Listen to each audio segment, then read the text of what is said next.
So in this session, we move into Chapter 2 of Superbloom, How Technologies of Connection Tear Us Apart by Nicholas Carr. Chapter 2 is titled Privacy and the Public Interest. Two paths.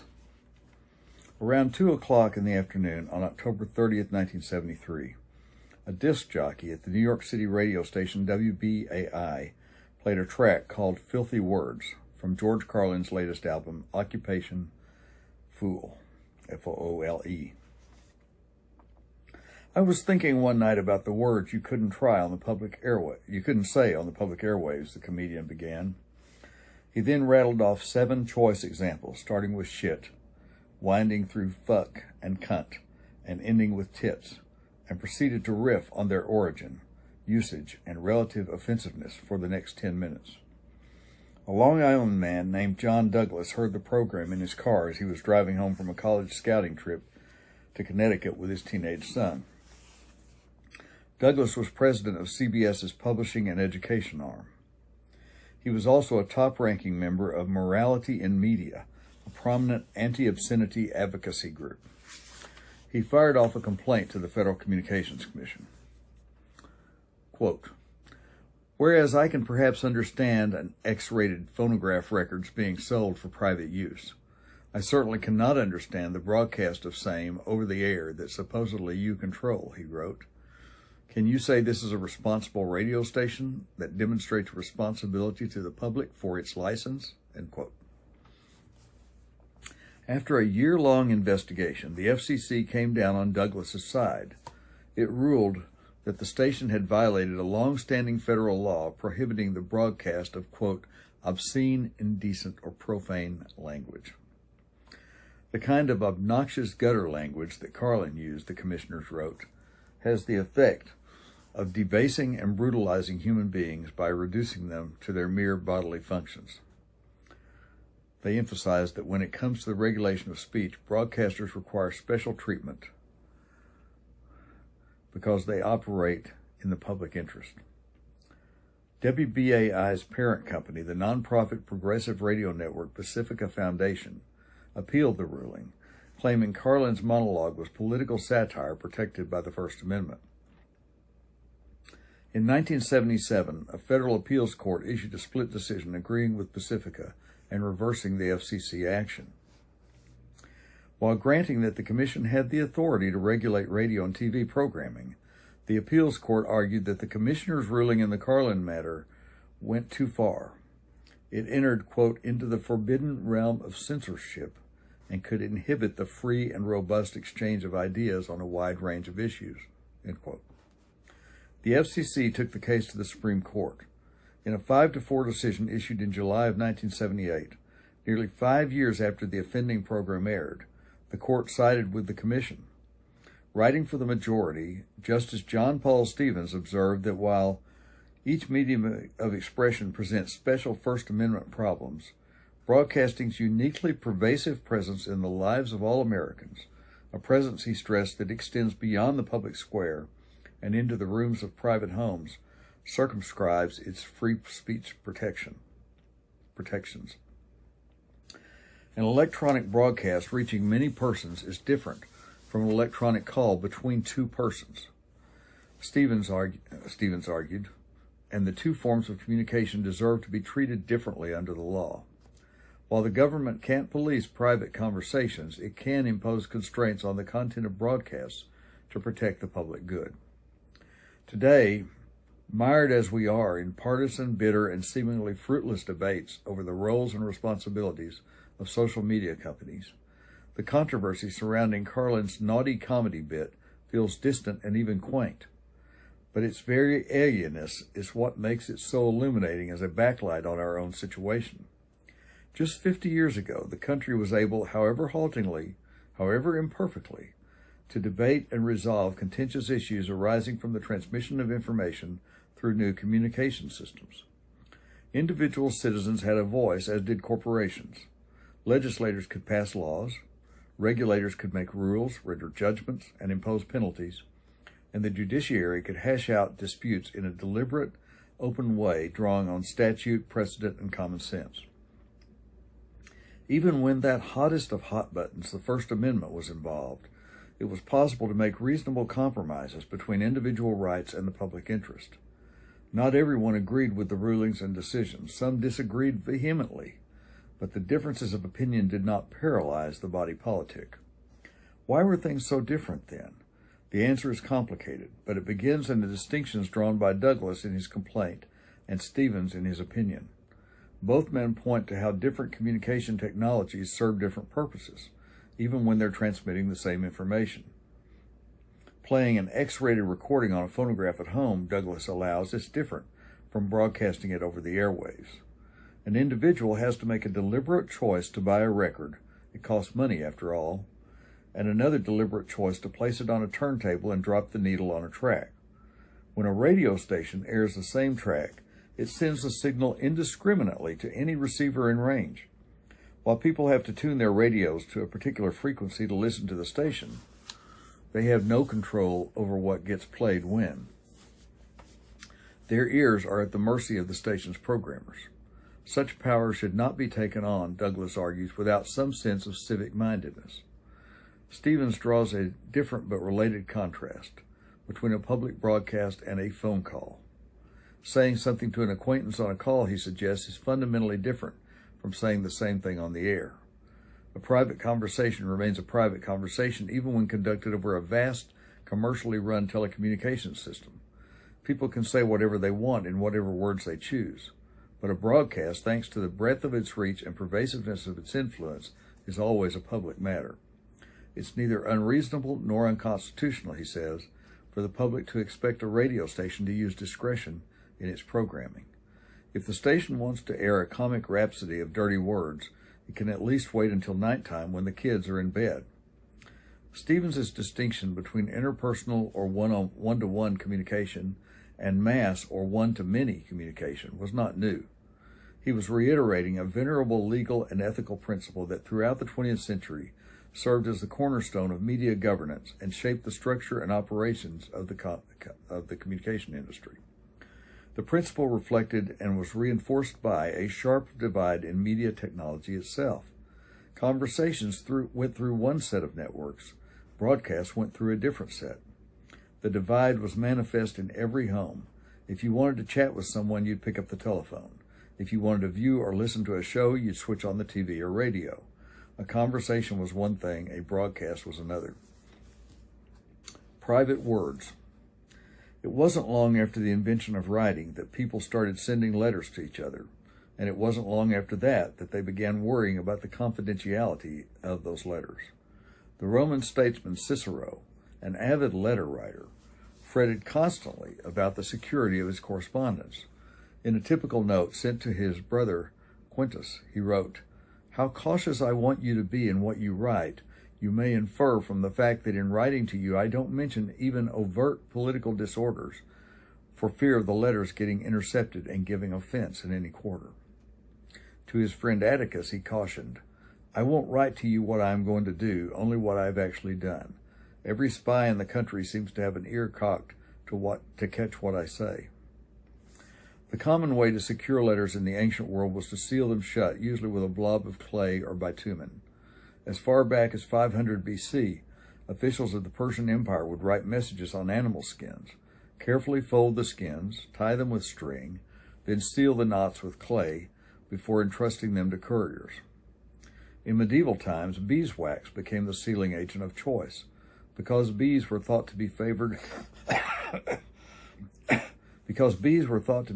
by God, their wax was assumed to provide an especially strong shield against prying eyes.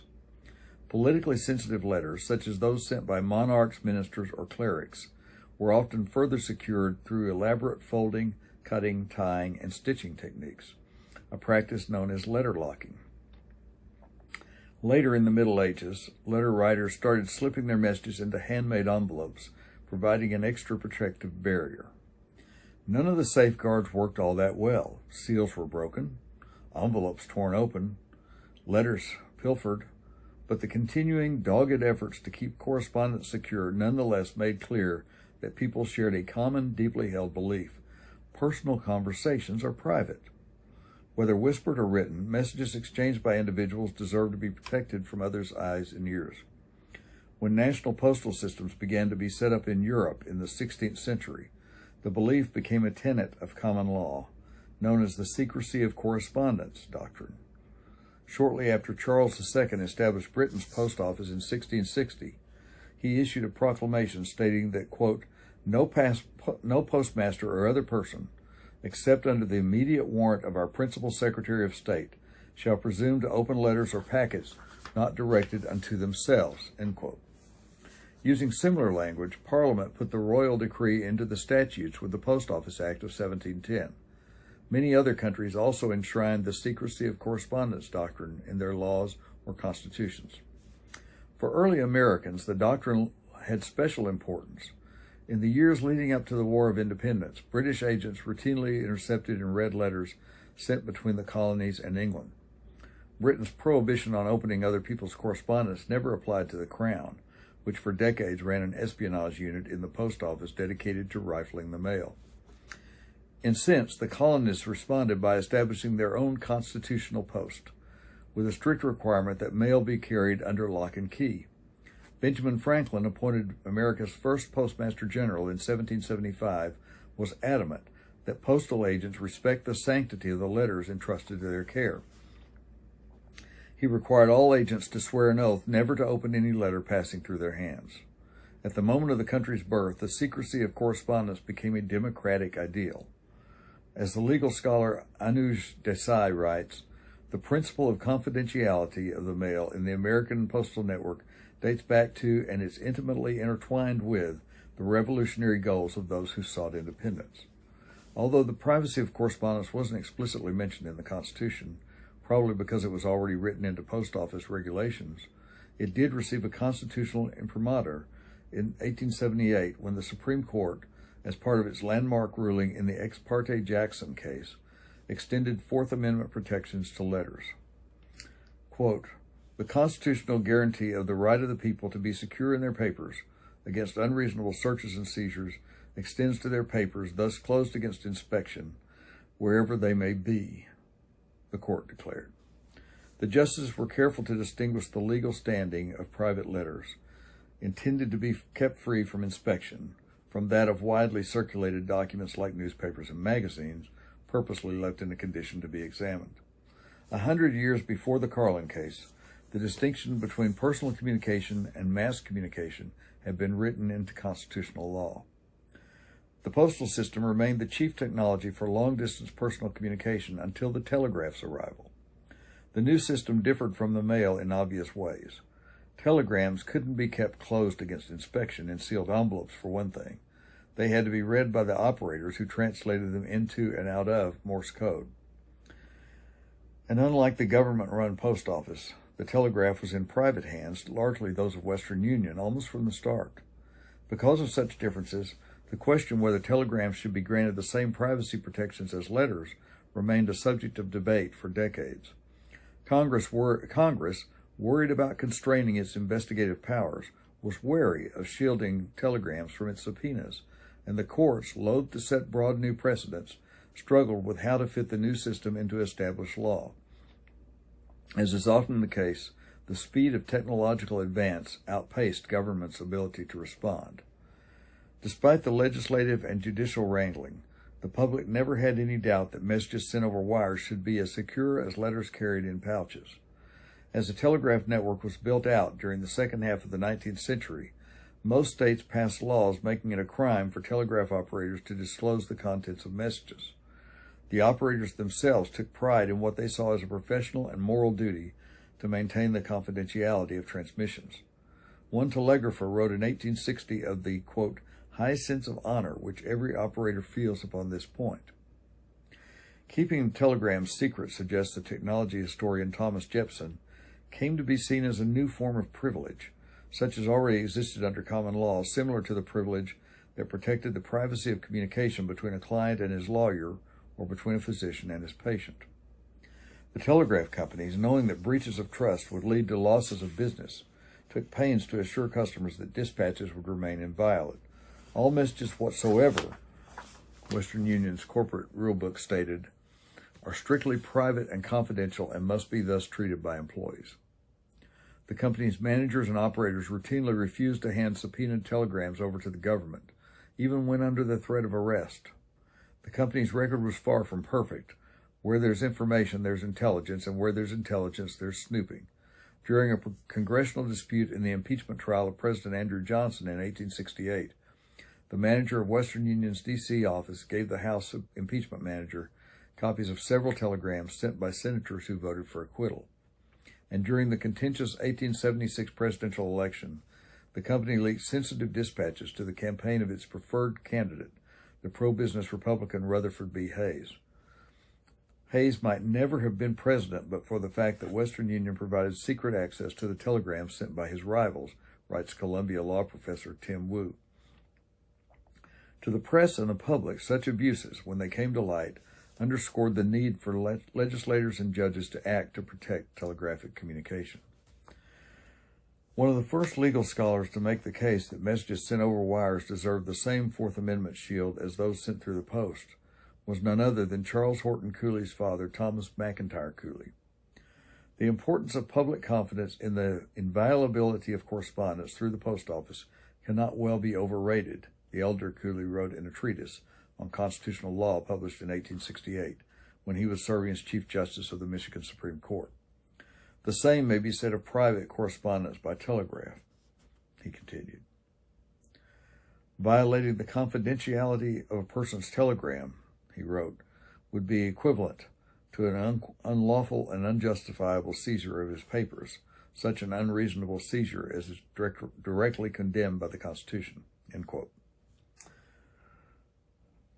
The privacy of telegrams, like that of all personal correspondence, is absolutely essential to the peace and comfort of society, Cooley would go on to write in a later paper entitled Inviolability of Telegraphic Correspondence. New technologies may change how we converse, the judge understood, but they don't change our belief, grounded in a sense of personal liberty and dignity, that we should get to control who hears or sees our words. For most of the public, the debate over the privacy of telecommunications felt remote until the building of the telephone network at the turn of the century. Because sending a telegram was expensive and required a trip to a Western Union office in a city, the telegraph was used mainly by the moneyed. The rich man's mail, it was called. The telephone domesticated electronic communication. It brought the wire into the home. In the United States, with its commitment to universal service, telephones soon became as commonplace as mailboxes, and just as sacrosanct. Once dedicated household lines replaced neighborhood party lines, Americans expected the same guarantee of privacy for their calls as for their letters. The public's desire for secure phone lines grew more urgent as wiretapping techniques became more sophisticated and electrical eavesdropping more common. By the 1920s, reports communications scholar Colin Aguirre, the art of wiretapping had advanced to the point that those with the know-how, typically police, private investigators, and members of criminal organizations, had fairly easy access to the conversations of their targets. Things came to a head with the U.S. Supreme Court's controversial Olmstead decision in 1928. In a case involving the use of police wiretaps to convict a Seattle man named Roy Olmstead for bootlegging, the court ruled that the Fourth Amendment didn't apply to the tapping of phone lines. Because phone calls, unlike letters, lack physical form, wiretapping involves no searching and no seizure, argued Chief Justice William Howard Taft. The evidence against Olmstead was secured by the use of the sense of hearing and that only, he said. He went on to suggest that anyone who installs in his house a telephone instrument with connecting wires intends to project his voice to those quite outside. Justice Louis Brandeis, in a famous dissent, chided the majority for failing to adapt to a changing world. The distinction between tangible and intangible forms of communication was baseless, he suggested, echoing the earlier arguments of Thomas Cooley, and it threatened the individual liberties guaranteed by the Constitution. With advances in communication technology, subtler and more far-reaching means of invading privacy have become available to the government, Brandeis warned. Discovery and invention have made it possible for the government, by means far more effective than stretching upon the rack, to obtain disclosure in court of what is whispered in the closet. End quote. The Olmstead decision sparked outrage in the press. The court has now made universal snooping possible, declared the New York Times in an editorial headlined Government Lawbreaking. With public pressure mounting, Congress at last felt compelled to impose safeguards on telecommunications. In the Sweeping Communications Act of 1934, it established broad legal protections for the privacy of telegrams and telephone calls, prohibiting communication companies from divulging the contents of messages and placing tight restrictions on wiretapping and other methods of surveillance. Under the Act, telecommunications companies were required to operate as common carriers, a legal term borrowed from the transportation business. Early in the industrial age, countries recognized that shipping firms were economic linchpins. Many other businesses depended on their services, and as a result wielded enormous power over commerce and trade. To ensure they didn't abuse that power by favoring certain businesses and discriminating against others, shippers were required to carry all goods under the same terms. The Communications Act imposed a similar requirement on telecommunications carriers. They had to treat all telegrams and phone calls the same, transmitting them without regard to the information they contained. The companies, it was understood, had no business with the contents of the messages they transmitted. The messages might be zipping invisibly through wires, but from a legal standpoint, they were still cargo. Pathways of the Ether.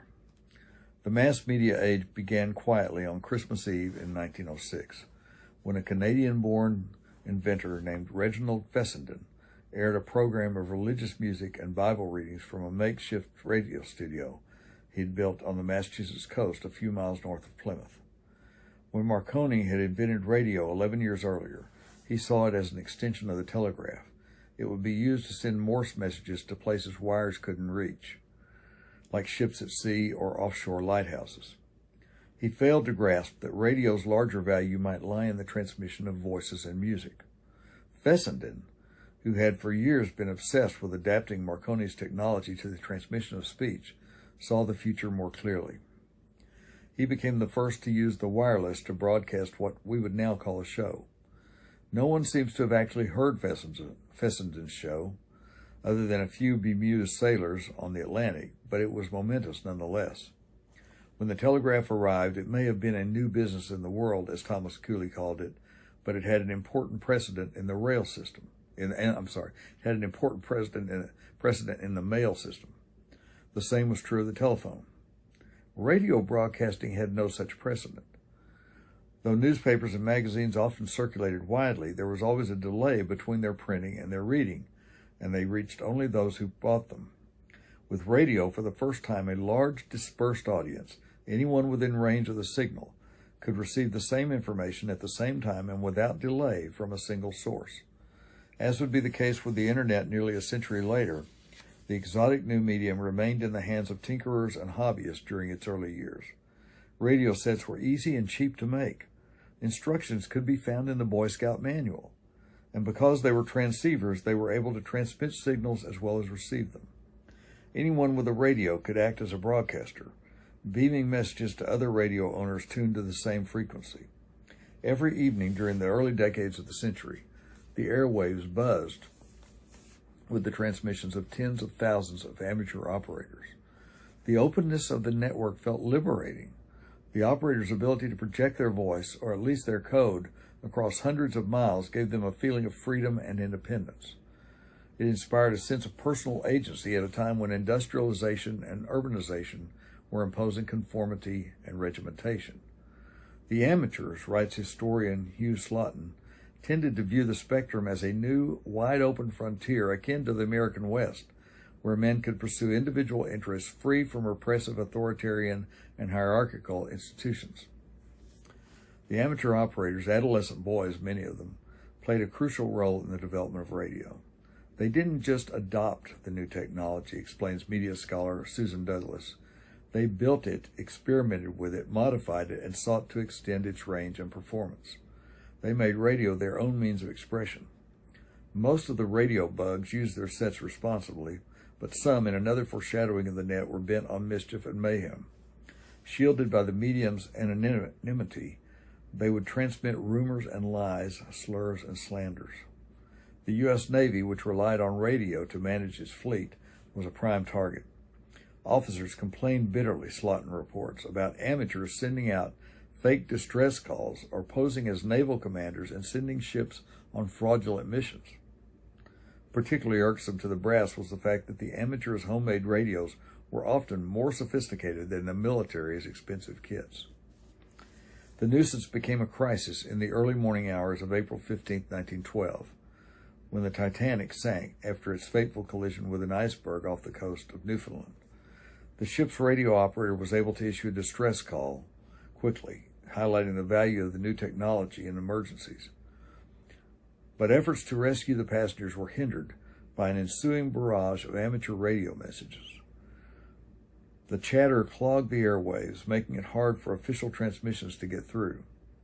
Worse, some of the amateurs sent out what we would today call fake news, including a widely circulated rumor that the ocean liner remained seaworthy and was being towed to the nearby port of Halifax for repairs. The false report sowed confusion among would-be rescuers. 1,500 people died. The chaos in the airwaves during the Titanic rescue was an unintended byproduct of the American government's laissez-faire attitude toward radio traffic.